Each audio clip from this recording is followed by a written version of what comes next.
O trágico incidente em Foz do Iguaçu mostra o quanto os ânimos estão acirrados por causa da eleição de outubro. Muita gente alerta para o risco de uma ruptura institucional.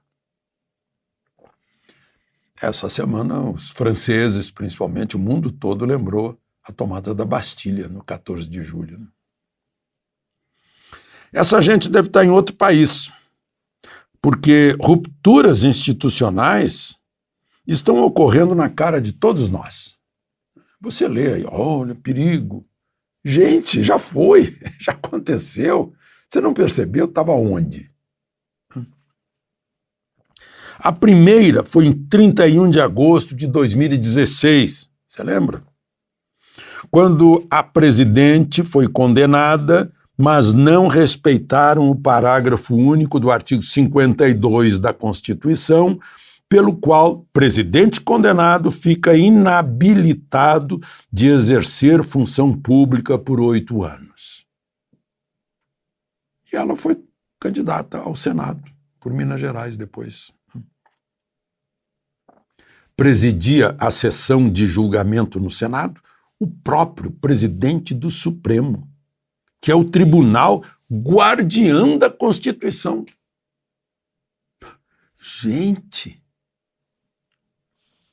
Depois disso, infringiram até cláusulas pétreas do artigo 5º, em que direitos e garantias fundamentais foram cancelados, a despeito de o artigo 60 proibir sua abolição. Lá no artigo 60 diz que não são passíveis de mudanças de emenda constitucional, qualquer redução dos direitos e garantias que estão previstos no artigo 5º. Só se fizer outra constituinte e escrever de novo. Mas, canetada, prefeito, governador, aboliu o direito de ir e vir em tempo de paz, né? Aboliu o direito de reunião sem armas, né? Foi abolida a inviolabilidade do lar à noite, porque foi inventado um flagrante perpétuo. Ufa! Além disso, o artigo 53 da inviolabilidade de senadores e deputados por quaisquer palavras foi ignorado, assim como o artigo 220, que trata da liberdade de expressão por qualquer processo e a vedação da censura. Lembra? Ou a gente já esqueceu?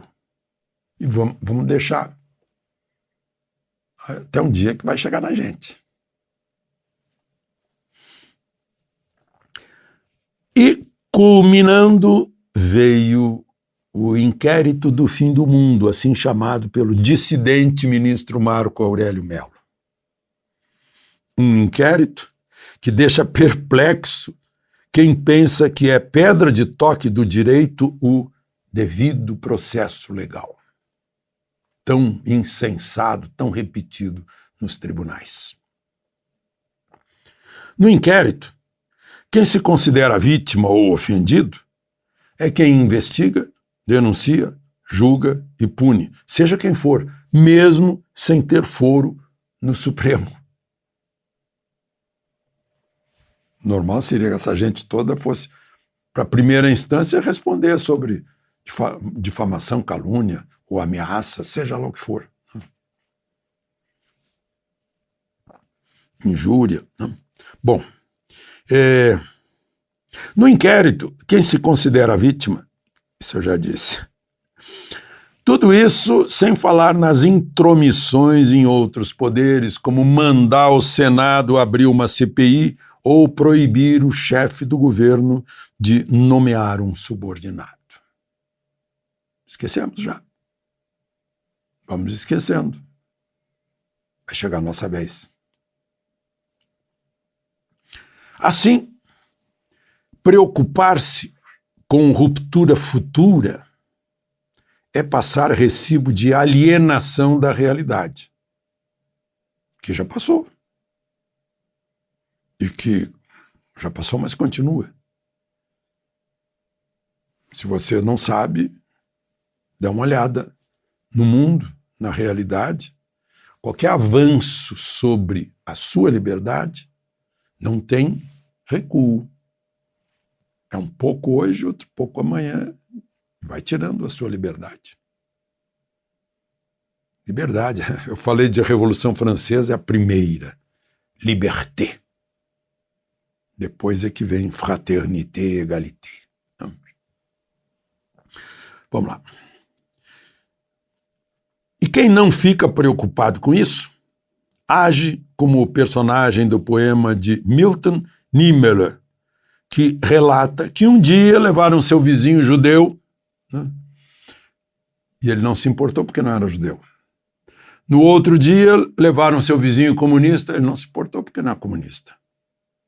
Depois, levaram seu vizinho católico, ele não se importou porque não é católico. No quarto dia, o levaram e já não havia ninguém para reclamar. Chegou a vez dele. Tem gente que até torceu para levarem os seus contrários. Vocês viram isso? Silêncio da mídia, omissão, anti-desrespeito total da lei.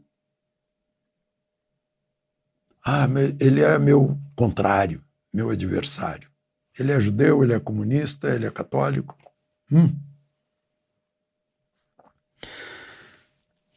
Veja o que escreveu um brilhante poema o Eduardo Alves da Costa em No Caminho com Mayakovsky.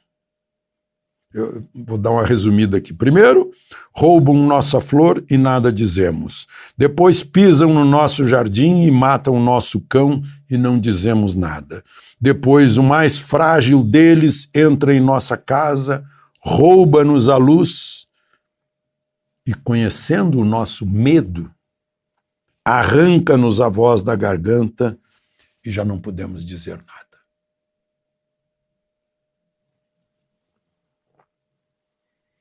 Enquanto for com os outros, silêncio. Mas esse silêncio cúmplice também é um silêncio do suicídio de nossos direitos e liberdades. Está tudo posto na mesa. Já aconteceu. Já pisaram nas nossas flores. Já levaram os nossos vizinhos. Poucas vozes gritam no Senado, onde se ouve o silêncio da omissão. O ativismo judicial se expande ante o passivismo de senadores, nos quais o medo arranca a voz da garganta. No crime de estupro, a medicina legal estuda o ímen complacente. O Ministério Público, fiscal da lei, nada diz. Falam alguns professores de direito, alguns juristas, e são raríssimas as denúncias pela mídia. No Brasil de hoje, o estupro da Constituição é admitido por mentes complacentes. De Brasília, Alexandre Garcia.